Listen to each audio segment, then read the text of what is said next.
So what's up nga sa inyo mga kalpa, no? For today's video vlog nga, i-update ko nga pala kayo sa bagong piyesa natin dito sa Honda Click.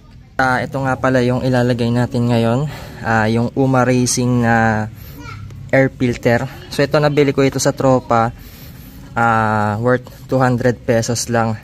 So kapag bibili nyo sa Shopee to, nasa 800 plus yata to or 700. So idadrop ko na lang yung link dyan sa baba mga kaalpa, no? So ito, ang kagandahan dito sa UMA Racing na air filter na pang Click 125 tsaka 150 ay washable siya, tsaka magaan siya mga kalpa. So ito, pwede nyong tanggalin itong foam na to, yung nagpipilter dyan. So ito kasi 1 week old nung pagkagamit niya.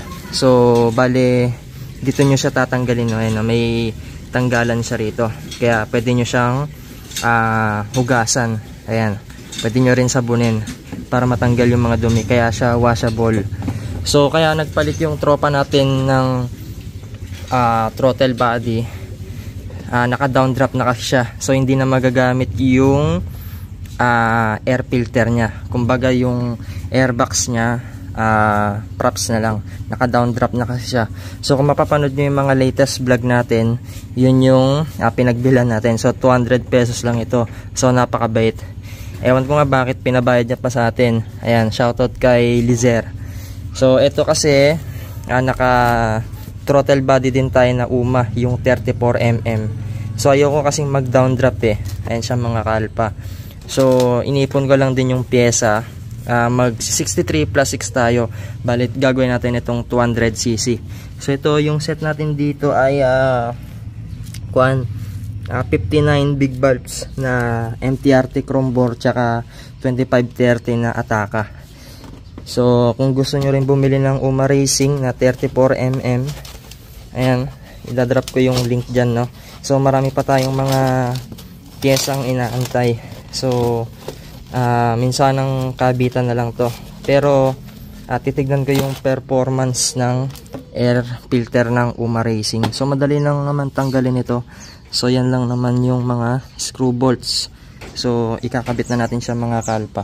Nakalag na natin siya. Ito lang yung tatanggalin nyo, yung mga screw bolts. Hindi ko na pinakita kasi walang magbibideo. Yan yung stock tools lang natin yung gamit natin dito. So ito, hugutin na natin yan. Yan siya mga kalpa. Ayan. So ito kasi pang 30 to 32mm itong CRF na hose. Ayan. So kailangan pa rin natin maglagay ng air filter, kasi kapag di kayo naglagay, higupin ng hangin sa loob yung mga alikabok, tapos mapupunta yan sa block nyo. Yan yung gagasgas. So ito yung UMA na air filter. Ayan, ube napakaangas. Ayan. So yun mga kalpa, bala ko rin kasing ilapag ito sa show, yung mga pyesa natin. So para pagka sinilit dito, puro ube yan. Ayan, kaya nagpalit din tayo ng dito, air filter cover. So pagka sinilit nila yan, ayan, naka-ube tayo na air filter. O diba? O, pag pinlashlightan ng judge yan, ayan, dagdag points din yan. Solid. Mga kalpa, nakabit na natin yung UMA na air filter natin. Ayan, uy, pinlashlightan, kitang kita yung ube, diba? Napakaangas.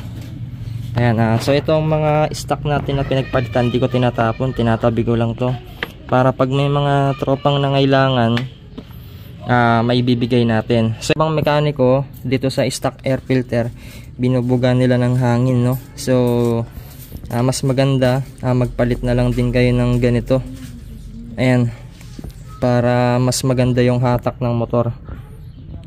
Magkano lang naman ng air filter kaya pagka palit kayo ng palit, magastos.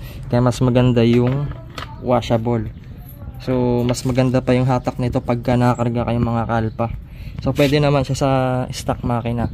So yun lang mga kalpa, sana nga nag-enjoy kayo dito sa PS update natin dito sa Honda Click 125 natin na 160cc, 59 big bulbs.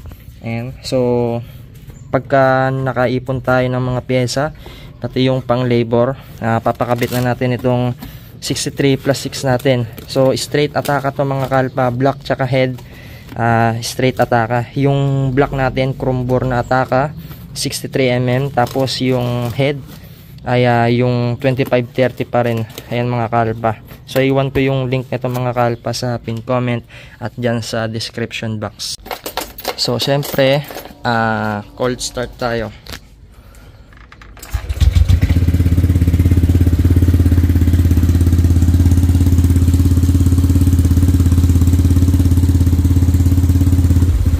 Lagyan mo na sa loob to na yung king.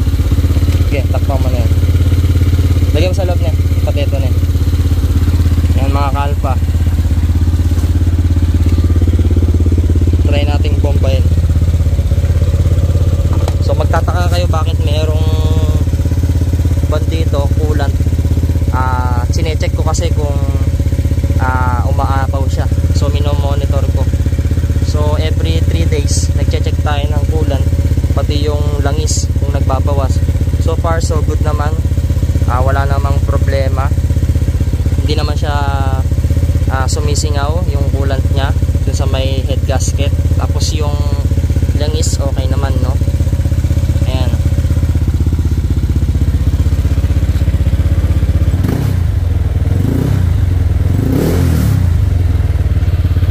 So dito nga mga kalpa, na-try na natin yung motor natin kanina. So iba yung performance niya kapag nakauma kayo na air filter. Nag-iba yung tunog niya tsaka yung hatak mga kalpa. Ayan, pagka nagbabala kayong magpalit ng air filter ng UMA, the best yan mga kalpa. Solid. Sulit na sulit yung pera ninyo. And magsa-sound check ulit tayo.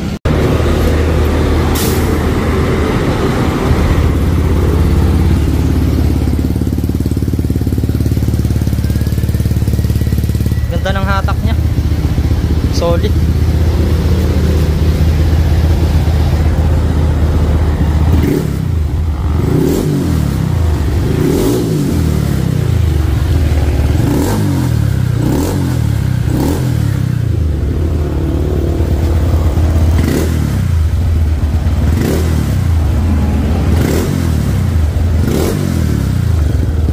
Tapang ng tunog.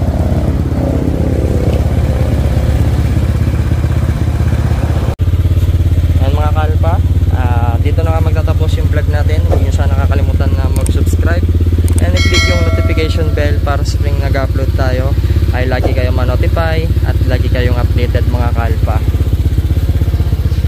Ayan, and thanks for watching. And